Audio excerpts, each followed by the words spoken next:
Et si on utilisait la technologie pour résoudre les grands problèmes planétaires, et réaliser le paradis sur Terre?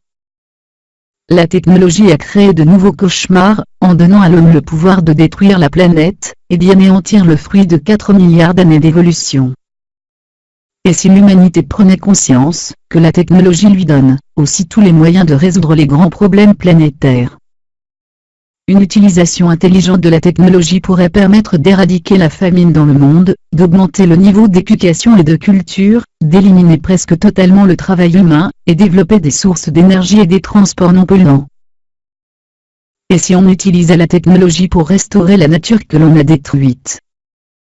La technologie nous a donné les moyens de saccager la planète, mais cette même technologie nous permettrait aussi d'éliminer la pollution, de restaurer les paysages, les milieux naturels sauvages, la biodiversité.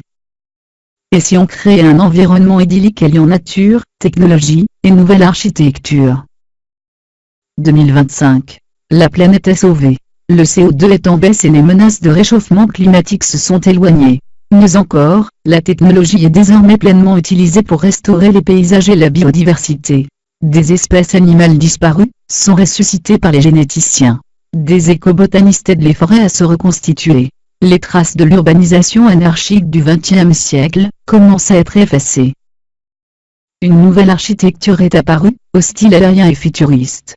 Les nouvelles constructions privilégient l'espace et la clarté, avec des matériaux naturels, et des formes qui s'intègrent dans le paysage. Les terriens ont réussi à réconcilier nature et technologie, et le monde connaît une prospérité durable, fondée sur le respect de l'homme et de l'environnement. Et si les énergies renouvelables, et non polluantes étaient massivement utilisées? Quelles conséquences pour l'environnement, pour l'urbanisme, l'architecture, l'économie? Et si chaque habitation bénéficiait d'une source d'énergie autonome? Solaire, pile à hydrogène, éolienne.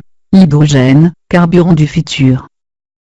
Bientôt, dans 20 ou 30 ans, il n'y aura plus de carburant provenant de l'énergie fossile, pétrole-gaz. Les chercheurs doivent commencer à se pencher sur l'énergie provenant de l'hydrogène qui est présent partout, dans l'univers et pratiquement infini.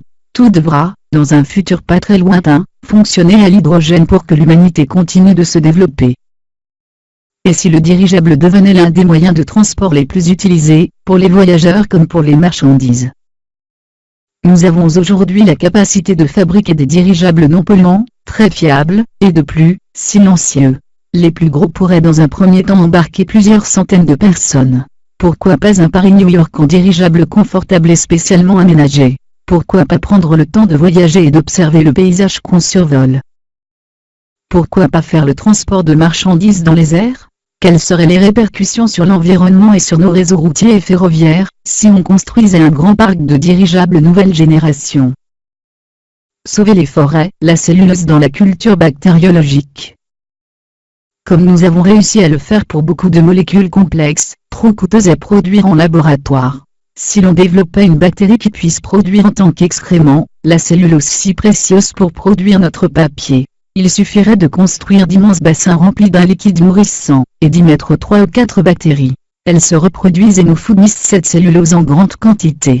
Nous pourrions peut-être avoir une chance de respirer de l'oxygène dans 400 ans.